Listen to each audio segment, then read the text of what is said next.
นี่ละเดี๋ยวตาอยู่เดี๋ยวตากินน้องทองยังไงก่อนแล้วเมื่อยแล้วย่ายจะตั้งหลักเดี๋ยวมาทาน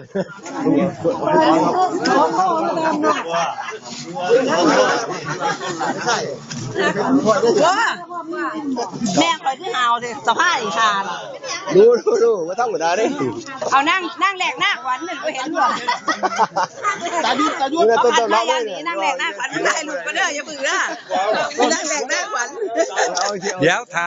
ญาติทั้งบรรพก่อนรอก่อน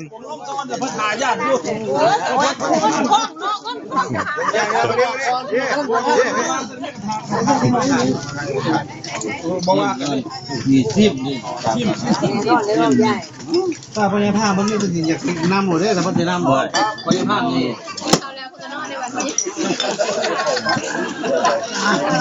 ดูต้องดูเป็นหน่อยเนอะยังไงแกโอ้ดีเลยภาพโอ้พี่ได้สวัสดีครับภาพแก่เลยนี่แม่ครับมันนี่ผู้หน่อยไม่ใช่ผู้ว่าเป็นผู้สื่อสารได้ผู้ไปยังไปเกี่ยวกับเสือมาคอยชัดๆนี่นะลูกกันลูกได้แล้วก็ได้เนื้อก็ได้